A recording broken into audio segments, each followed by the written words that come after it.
Patient is Iago, charged as an accomplice to the attempted murder of Michael Cassio, conspiring with Othello to kill Desdemona, as well as 2 counts of murder, Rodrigo, friend of the accused, and Emilia, wife of the accused. His plea is guilty. His punishment is execution unless found criminally insane. Possible diagnosis: antisocial personality disorder, specifically psychopathy. Physician is Chelsea. The recorder is on. I hope you don't mind, we'll be recording this. It doesn't matter now. My fate is sealed. Are you here to offer me my last right? Because it will be a waste of time. My deed is done. No, I'm here to analyze your behavior, to see if it merits execution or instead further psychiatric evaluation. Ah, so you're here to save me. Do you deserve to be saved? I never get what I deserved, so who am I to say? Are you referring to your promotion or to something else? I see you've read my file, so you know I plotted an ingenious scheme to end the contemptible life of the Moor. I'm sure they said it was out of jealousy. Yes, what a jealous man I am to hatch a plan so conniving, so ruthless, and so perfect, all for just jealousy, just for being overlooked.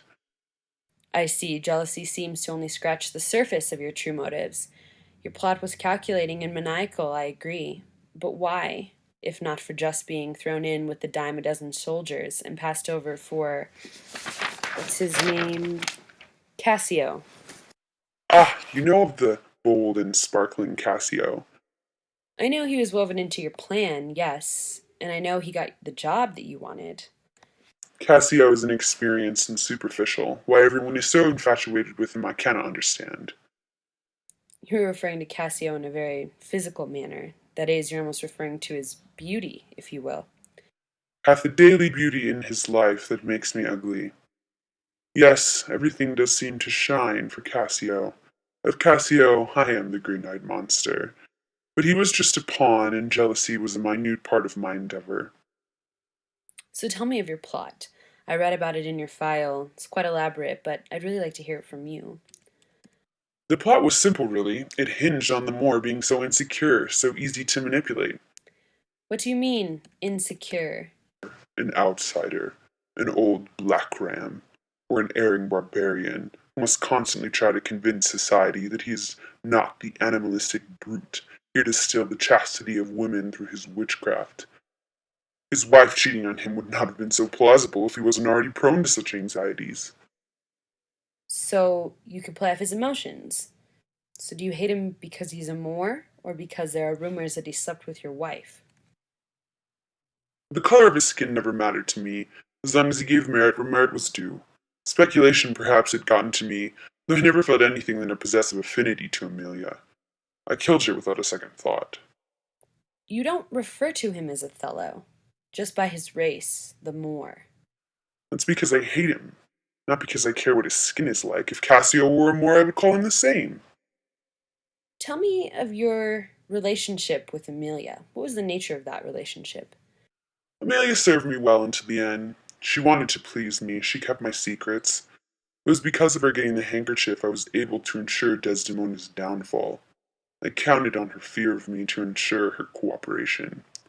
I think in a way she wanted to see Desdemona fall. Why do you think she sold you out at the end? Maybe her conscience got the best of her. Seeing Desdemona's dead eyes stare back at her. She's such a simple-minded creature. Do you feel remorse for the loss of Desdemona? No, How do you compare the love shared between Desdemona and Othello to yourself and Emilia? Do you feel you deserved better than Emilia? Maybe someone like Desdemona? Desdemona is a strumpet, just like Amelia. She means nothing. She cannot love the more, she just loves the power it gives her. True love is an errant, pointless venture. True love didn't save Desdemona. Let's talk about Rodrigo. He was a pawn of no consequence. He couldn't even complete his one task of killing Cassio. So we're back to Othello. The Moor is dead. Desdemona is dead. The idea that someone like him could live in happiness is dead, and I killed it. I destroyed all of it. I'm the one who is now the general of his destiny. I manipulated, twisted, and poisoned his weak mind with just my words, just my lies. I dismembered his sense of security and took from him all he held dear. In all his charisma and worldly ventures, he didn't for a second suspect that honest Iago could be capable of such a masterful plan. Even the calmest of beasts will strike if provoked. Do you blame Othello?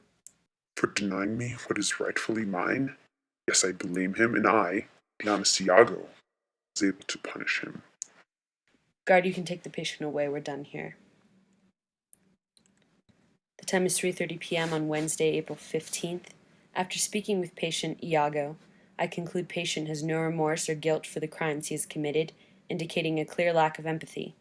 He clearly manipulated his victims, he is eloquent with his speech and enthralled with his clever plan, indicating a grandiose sense of self. He was irrational in his thought process and prone to outrage. His killings were quick and evoked little thought.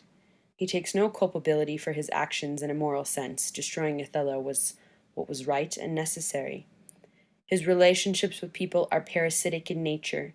He uses them only for his own gain and wants nothing to do with love.